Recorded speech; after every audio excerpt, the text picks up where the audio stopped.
DynamoDB के ऊपर exam में क्वेश्चन आने के चांसेस बहुत ज़्यादा है, इसलिए अगले बस कुछ ही मिनट्स में मैं आपको बहुत ही ज़्यादा आसान भाषा में समझा दूंगा कि DynamoDB होता क्या है। बट DynamoDB को समझने से पहले आपको कुछ चीज़ें समझने की ज़रूरत है जिससे आपको DynamoDB और ज़्यादा अच्छे से समझेगा। सबसे पहले तो आपको ये चीज़ समझनी पड़ेगी कि जो हमारा डेटा होता है वो 3 प्रकार का डेटा होता है। एक होता है स्ट्रक्चर्ड डेटा, दूसरा होता है अनस्ट्रक्चर्ड डेटा और तीसरा होता है सेमी स्ट्रक्चर्ड डेटा। सबसे पहले हम स्ट्रक्चर्ड डेटा के ऊपर जंप करते हैं। स्ट्रक्चर्ड डेटा में क्या होता है, fix rows and fix columns होते हैं, या यू कैन से एक फिक्स स्ट्रक्चर या प्री डिफाइंड स्कीमा होता है, और उसी फिक्स स्ट्रक्चर या उसी प्री डिफाइंड स्कीमा में हम डेटा को डालते हैं। ठीक है, मतलब बेसिकली इसमें सब स्ट्रक्चर्ड होता है, सब फिक्स्ड होता है ऑलरेडी। ओके, तो इसको हम स्ट्रक्चर्ड डेटा कहते हैं। अगर इसका एग्जांपल मुझे आपको देना रहा तो मैं कहूँगा एम्प्लॉय डेटाबेस। ठीक है, यहाँ पे मैं फोटो दे दूंगा। अगर आप यहाँ पे इस फोटो को देख रहे हो, एम्प्लॉय टेबल या एम्प्लॉय डेटाबेस उसको कहता है। तो अगर आप इस फोटो को देख रहे हो, यहाँ पे सब एकदम फिक्स्ड है, अच्छे से कॉलम्स है, अच्छे से रोज है। Okay, everything is fixed. तो इसका मतलब होता है स्ट्रक्चर्ड डेटा। अब हम जंप करते हैं अनस्ट्रक्चर्ड डेटा के ऊपर। अब अनस्ट्रक्चर्ड डेटा को समझने से पहले आपको ये चीज़ समझनी पड़ेगी कि इस दुनिया में जितना भी डेटा प्रोड्यूस होता है from may be factories, from anywhere, उसमें से 80% डेटा अनस्ट्रक्चर्ड डेटा होता है। ठीक है, मतलब बेसिकली अनस्ट्रक्चर्ड डेटा बहुत ज़्यादा होता है। ओके, तो अभी अनस्ट्रक्चर्ड डेटा मतलब ऐसी इंफॉर्मेशन जो एक प्री डिफाइंड मैनर में स्ट्रक्चर्ड नहीं है। ठीक है, अगर इसका एग्जांपल मुझे आपको देना रहा तो इमेजेस, वीडियोस, ऑडियोज। अगर टेक्सचुअल एग्जांपल देना रहा तो मे बी जो हमारा सोशल मीडिया का कन्वर्सेशन होता है वो अनस्ट्रक्चर्ड डेटा के अंदर आता है। ठीक है, next is semi structured data. Semi structured data मतलब it is a combination of structured data and unstructured data, या इसको आप ऐसे भी कह सकते हो कि सेमी स्ट्रक्चर्ड डेटा में अनस्ट्रक्चर्ड डेटा और स्ट्रक्चर्ड डेटा दोनों के कैरेक्टरिस्टिक्स होते हैं, या वो इन दोनों के कैरेक्टरिस्टिक्स होल्ड करता है, यू कैन से। और अगर इसका एग्जांपल मुझे आपको देना रहा तो मैं आपको बोलूँगा जेसन डॉक्यूमेंट। ये एक बहुत अच्छा एग्जांपल है। तो अभी बेसिकली आपको पता चल गया कि स्ट्रक्चर, अनस्ट्रक्चर और सेमी स्ट्रक्चर डेटा क्या होता है। अब जो हमारा DynamoDB है वो unstructured and semi structured data को हैंडल करने के लिए बनाया गया है। ठीक है, अब हम जंप करते हैं DynamoDB के ऊपर। DynamoDB के डेफिनेशन को देखते हैं सबसे पहले। अब DynamoDB का डेफिनेशन कहता है कि DynamoDB allows user to create a database capable enough of storing and retrieving any amount of data and serving any amount of traffic. इसका मतलब यह है कि DynamoDB एक यूजर को एक डेटाबेस क्रिएट करने के लिए अलाउ करता है, और वो जो डेटाबेस है वो एक ऐसा डेटाबेस होता है जिसमें हम कितना भी अमाउंट ऑफ डेटा स्टोर कर सकते हैं और उसमें से हम कितना भी अमाउंट ऑफ डेटा रिट्रीव कर सकते हैं, और उसी डेटाबेस की मदद से हम बहुत ज़्यादा ट्रैफिक को सर्व कर सकते हैं। मतलब उसी डेटाबेस की मदद से हम ज़्यादा से ज़्यादा ट्रैफिक को सर्विसेज प्रोवाइड कर सकते हैं। ठीक है, तो DynamoDB का मतलब या उसका डेफिनेशन ये कहता है। अब आगे बढ़ने से पहले एक हम्बल रिक्वेस्ट, इस वीडियो को आप प्लीज़ एक लाइक कर दीजिए। इससे मुझे ये पता चलता है कि आपको ऐसे वीडियोस पसंद है, एंड इससे मैं ऐसे वीडियोस आगे और ज़्यादा आपके लिए बनाऊंगा और आपकी और ज़्यादा मदद करूंगा। अब हम आगे बढ़ेंगे एक बहुत ज़्यादा खास चीज़ के ऊपर जिसको हम कहते हैं DynamoDB का टेबल। ये जो आपको पूरा का पूरा दिख रहा है ये DynamoDB का टेबल है।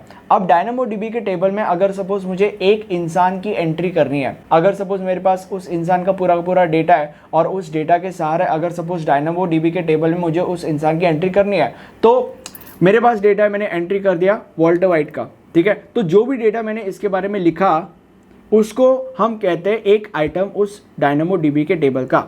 उसके बाद मेरे पास एक नया इंसान आता है जिसका नाम है माला सिंगर। उसके बारे में मुझे डेटा पता है तो मैंने लिख दिया, उसका एंट्री मैंने कर दिया। ठीक है, तो ये DynamoDB टेबल का अगला आइटम है। ठीक है, तो ऐसे जितने ज़्यादा एंट्रीज मैं करूंगा उतने ज़्यादा आइटम्स DynamoDB टेबल के होंगे। ओके, तो बेसिकली ये आइटम्स है, एंड उसके बाद ये सब क्या है, ये सब एट्रीब्यूट्स है। ओके, एंड मुझे कमेंट सेक्शन में बताओ कि ये और ये किस मूवी या वेब सीरीज के कैरेक्टर्स हैं। ठीक है, फन पार्ट देखते हैं। ओके, एनीवे आगे बढ़ते हैं। आपको समझ गया कि आइटम्स और एट्रीब्यूट्स क्या होता है। अब हम DynamoDB टेबल के कुछ इंपॉर्टेंट पॉइंट्स पढ़ने वाले हैं जिससे आपको DynamoDB और ज़्यादा अच्छे से समझेगा। ठीक है, तो अभी ये जो हमारा DynamoDB टेबल है इसमें जो आइटम्स हमने एंटर किए हैं, तो ये हमेशा कंपलसरी होता है कि हर आइटम के अंदर एक यूनिक की या एक प्राइमरी की होनी ही चाहिए जिससे हम उस आइटम को बाकी के आइटम से डिफ्रेंशिएट कर सके।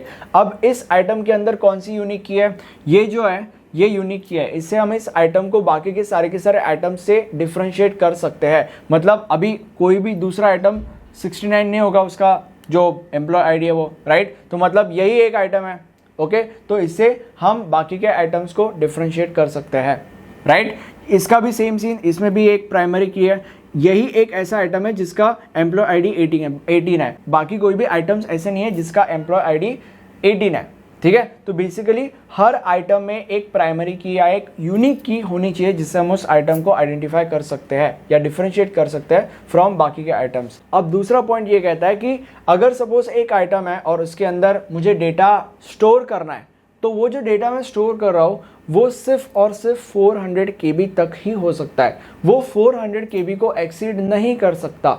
बट फिर भी अगर मुझे उस आइटम में डेटा डालना ही है जो 400 KB को भी एक्सीड कर जाता है, तो उसके लिए मुझे S3 बकेट का इस्तेमाल करना पड़ेगा। मतलब मुझे वो जो डेटा है जो मुझे डालना है वो S3 बकेट में डालना पड़ेगा और उसका लिंक मुझे यहाँ पे पेस्ट कर देना पड़ेगा या यहाँ पे एंटर कर देना पड़ेगा, ठीक है। तो ये सेकंड पॉइंट है और ये भी बहुत ज़्यादा इंपॉर्टेंट पॉइंट है। अभी थर्ड एंड आखिरी पॉइंट के ऊपर जंप करते हैं, जो ये कहता है कि जो DynamoDB का टेबल है या जो भी आइटम्स वगैरह है वो सब स्कीमा लेस होता है। इसका मतलब क्या है? इसका मतलब ये है कि अगर सपोज मुझे वॉल्टर वाइट की एंट्री करनी है तो जो भी चीज़ें मुझे पता है वो मैंने लिख दी। वॉल्टर वाइट का नाम, क्वालिफिकेशन, जेंडर मुझे पता था, वो मैंने लिख दिया। वॉल्टर वाइट का मुझे कॉलेज नहीं पता था तो मैंने नहीं लिखा, ठीक है। तो स्कीमा लेस है, जो पता है वो लिखो, जो नहीं पता है वो मत लिखो। ऐसा कोई फिक्स स्ट्रक्चर नहीं है रिलेशनल डेटाबेस जैसा, ठीक है, ऐसा कुछ नहीं है। मतलब अगर अब इधर मार्ला सिंगर को देखा जाए तो मार्ला सिंगर का कॉलेज मुझे पता था, वो RAIT की थी, ठीक है। तो मुझे कॉलेज पता तो मैंने कॉलेज लिख दिया, राइट। तो जो पता था वो मैंने लिख दिया, जो नहीं पता था वो मैं नहीं लिखूंगा, ओके। तो बेसिकली ये स्कीमा लेस है। स्कीमा लेस का मतलब ही होता है, बट कंपलसरी ये चीज़ है कि प्राइमरी की होनी चाहिए या एक यूनिक आइडेंटिफिकेशन की होनी चाहिए हमेशा हर एक आइटम की, जैसे यहाँ पे मैंने लिखा है।